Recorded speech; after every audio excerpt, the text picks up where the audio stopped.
Hi guys, ni Jado Sinet Media nk'uko bisanzwe. Kuri uyu munsi rero tugiye kubagezaho ibibazo 10 bibazwa muri interview. Ndabizi abantu benshi iyo bagiye guhabwa akazi bakababwira ko bafite interview bagira ubwoba ndetse bakibaza n'ibibazo bimwe na bimwe abakoresha babo bari bubabaze muri interview kugira bashe kwitsinda. Uyu munsi rero nabazana ibibazo 10 buri mukoresha wese yakubaza kugira ngo abashe kuguha akazi muri institution yiwe. Ibyo bibazo 10 rero ndabibashyirira ahangaha ndetse tuganire kuri buri kimwe ndetse dushake n'ibisubizo byabyo. Niba iki kiganiro ari ikintu umva kiri bukumarire ukaba uri bwo bwa mbere ugeze kuri YouTube channel yacu, kanda subscribe, share and like kugira ngo uzajye ubu wa mbere uzajye ubona ikiganiro twakoze. Niba usanzwe uri inshuti yacu ni by'umumaro cyane, turabigushimiye. Kora kuri like and share kugira ngo video yacu igaragaze ko yakunzwe kandi ibashe kugera ku nshuti zacu zose. Twagiye. Ubundi iyo ugeze muri interview ugomba kuba uri smart, wambaye neza, usa neza. Iyo ugeze muri room aho bari ukubariza ibibazo, icyo ukora no kwicara wemye ukarebana n'umuntu uri kukubaza. Kirazira kikazirizwa kuba uri muri interview ukicara wihengetse cyangwa se ukareba imitako iri muri icyo cyumba. Nuvuga ngo ugeze mu cyumba cyaho uri bukorere interview uba ugomba kwicara amaso ukayahanga uwo uri gukoresha interview. Iyo urangaye bagukuraho amanota. Niyo mpamvu kandi ikindi iyo utumbereye amaso yiwe akubaza ikibazo warangije kucyanaliza, ako ni agatrike ugomba kugira gute kwinjirana mu cyumba. Twagere n'ibibazo bakubaza, twavuze ko ari ibibazo 10, turagenda kimwe ku kindi n'ibisubizo byacyo. Ikibazo cya mbere arakubaza ngo tubwire wowe uri muntu ki. Iki kibazo nicyo kibazo cya mbere gikunda gutsinda abantu. Niba kubaje ngo uri muntu ki, muri rusange uvuga introduction cyangwa se icyo twita personal identification yawe, cyane cyane washyize kuri certificate kuri CV. Murabizi yuko mbere yuko ujya gutanga interview watanze CV yawe. Rero yakubaje ngo uri muntu ki cyangwa se introduce yourself, nyine urivuga. Wango usubiza mu ncamake werekana imyigire, ubumenyi ufite ndetse n'ubushobozi cyangwa se icyo twita experience nk'uko muri kubona kuri taburo. Ahanga twafashe urugero wenda kuri Jean Dodier. Vuga ngo nimba bambwiye wenda ngo tubwiye wowe uri muntu ki, ushobora kuvuga ngo nitwa Jean Dodier, wenda ndi umunyamwuga w'ikoranabuhanga, nkaba mfite wenda ubunararibonye bwo gukora graphic cyangwa se ibindi bintu, so no kwigisha online. Wenda nshobora no kurenzaho ngashyiraho experience nkuvuga ngo nkaba mbifitemo uburambe bw'imyaka 5. Icyo gihe mba nibwiye uri kumbaza. Ikibazo cya kabiri rero. Ikibazo cya kabiri, umuntu muri kumwe arakubaza ngo kuki ushaka aka kazi. Iki ni ikibazo bakunda kubaza cyane abantu bari mu interview. Abantu bagiye bakora ama interview barakizi kino kibazo, bashobora kuba batazi uko bari bugisubiza ariko barakibajijwe. Yaba ari interview ku bijyanye n'akazi k'ubwarimu, yaba akazi kariko kose, ibi ni ibibazo babaza cyane cyane. Kandi urabizi yuko akenshi kano kazi kajyanye n'ubuyobozi bagomba gukubita interview. Katureko ukuntu wagerageza gusubiza kino kibazo. Kuki ushaka aka kazi? Umuntu uri kukubaza bagira ngo amenye ubushobozi bw'ikikuzanye mu kazi. Hano rero ugomba kugaragaza ko usobanukiwe akazi ugiye gukora n'impamvu kagufitiye umumaro. Vuga ngo ugomba kugaragaza ako kazi kuki ukaje mu nihe mpamvu ikuzanye mu kazi. Ese hari akamaro kakumariye? So ushobora rero urugero ushobora kuvuga ati ndashaka aka kazi kuko nahuje ubumenyi bwanjye, kandi nkazafasha gutanga umusanzu wanjye n'iterambere bya society cyangwa se by'ino institution njemo. Vuga ngo ukagaragaza yuko ugiye guhuza ubumenyi ufite, competence skills ufite, ndetse ukazuhuza na objective y'iki ya job baguhaye, ukabihuza gutyo.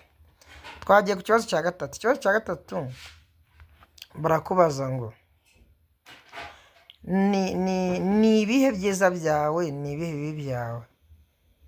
Strength zawe ni izihe, weakness zawe ni izihe?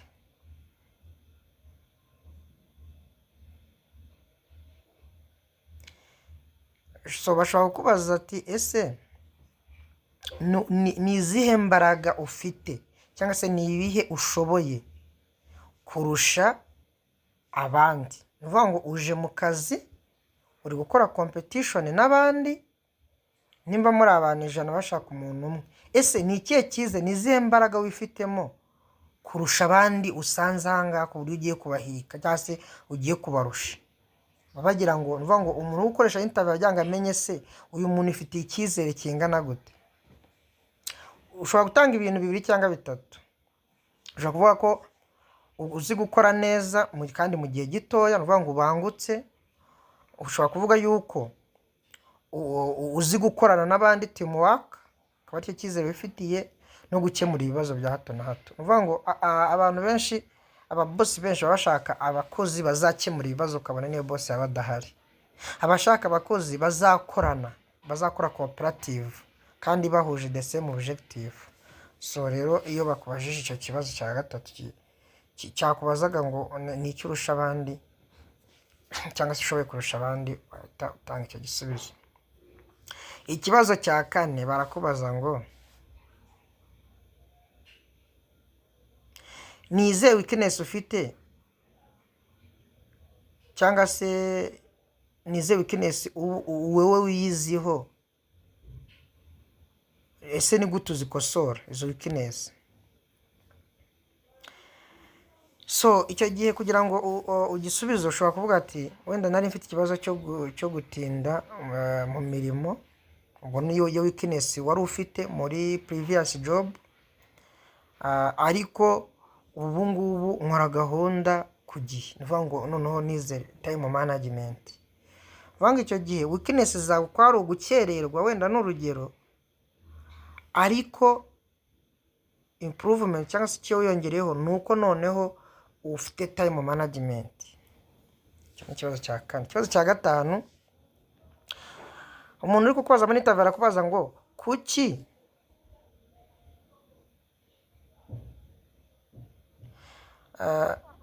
arakubaza ati kuki uri kumva ko twaguhitamo kurusha uko twahitamo abandi?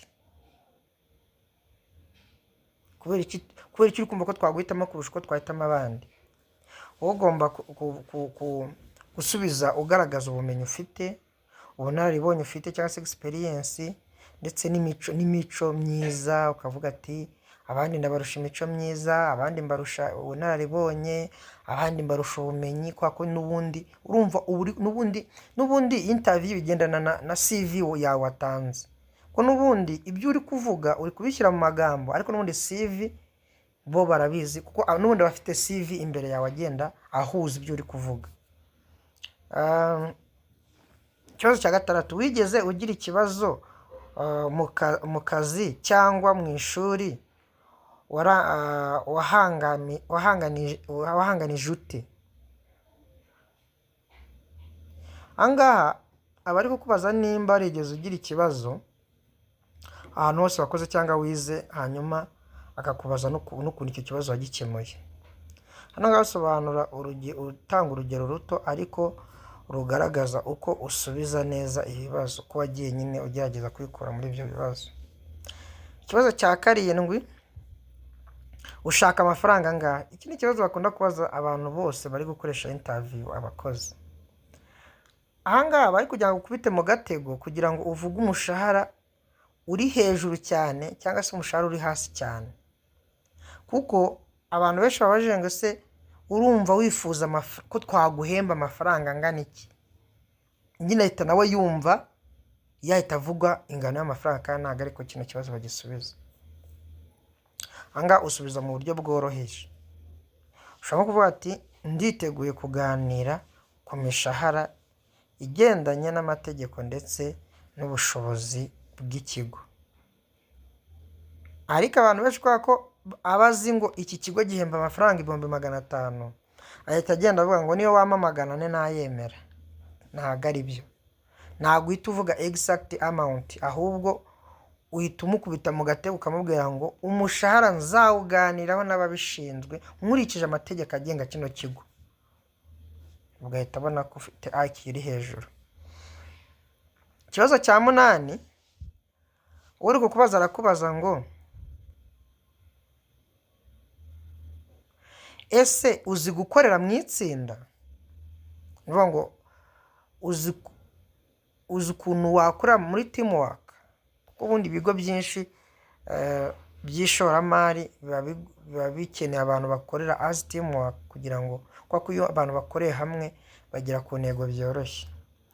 Hano urugero ushobora gusubiza ati yego nigeze gukorana n'abandi dukora projet kandi byatanze umusaruro. Kuko yakubazaga nimba hari itsinda wigeze umenya cyangwa ukorera mu gatuma ati yego itsinda naribayemo dukora umushinga runaka. Mu gihe uhari ushobora kuvuga, mu gihe waba udahari ukagerageza, ntabwo byanga byakunda waba ugeze mu gihe cyo gukora akazi nk'aka utarigeze ukora project. Tukavuga twakoze project runaka iba na successful. Kuko n'ubundi muri CV twabonye ko babihuza icyo gihe muri experience uba warabigaragaje. Ikibazo cya 9, ushobora gukorana n'umuntu ufite ibitekerezo bitandukanye. Mvuga ngo umuntu ashobora kuba afite ibitekerezo bitandukanye n'ibyo wari kumugakorana. Iki kibazo kiba gishaka kugira ngo kigaragaze cyangwa se umusobanurire niba ushobora kwihanganira umuntu mu gihe wenda mugirana ikibazo. Kuko nimba umuntu mugiranye ikibazo ntabwo muri the same objective. Abashaka kwirukanisha, abashaka ko wica ibintu. Ese uwo muntu ushaka kwirukanisha urumva ntabwo muhuje ibitekerezo, mwakorana? Ahangaha iki kibazo niko abashaka kukubaza. Ahangaha rero ugaragaza ko ushobora kumva umugenzi wawe ukamwubaha ndetse ukumva n'ibitekerezo byiwe. Uvuga ngo kugira ngo uzamuke mu gihe mugiranye ikibazo, ahubwo ugomba kumva ikitumye mutari kumvikana ni ikihe, hanyuma mukabyumvikanaho. Ikibazo cya 10 ari nacyo cya nyuma rero mu bibazo 10 twe twabateguriye bibazwa muri interview, ni iki kigira kiti hari icyo ushaka kutubaza. Iki kibazo ntabwo kijya kibura muri interview, abakoze interview barabizi. Ni nacyo cya nyuma rwose kiba gisoza iyo umuntu ari gukoresha interview. Arakubaza ati hari ikibazo wowe wumva watubaza? Ahangaha bagira ngo yumve yuko ubwoba, level y'ubwoba wagize, level ya stress wagize, abagira ngo akumve yumve nimba mwaganiraga uri stable. Ahangaha rero bakutubwira ngo ntugaceceke, saba igisubizo gituma ubereka ko wifuza kumenya byinshi. Uba ugomba gusubiza ugaragariza kampani cyangwa se aho hantu ugiye gusaba akazi ko ushaka kuhamenya ibisubizo byinshi. Kuvuga ngo hari ibibazo uri kwibaza ushaka kumenya, nicyo umugaragariza. Wowe ushobora kuvuga ati nashaka kumenya niba hari amahugurwa ikigo giha abakozi bashya. Urumva ikibazo uri kumubaza kijyanye n'akazi ugiye gukora, kandi mu by'ukuri kiri kubaza gisa nkaho kiri butume wongera experience cyangwa se skills muri ako kazi kawe.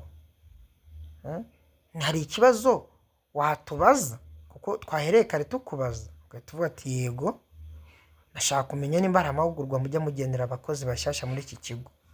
So icyo kibazo rero no kubagisubiza ntabwo kijya kibura muri interview. So mwakoze cyane rero, yari Jados Net Media, turabakunda.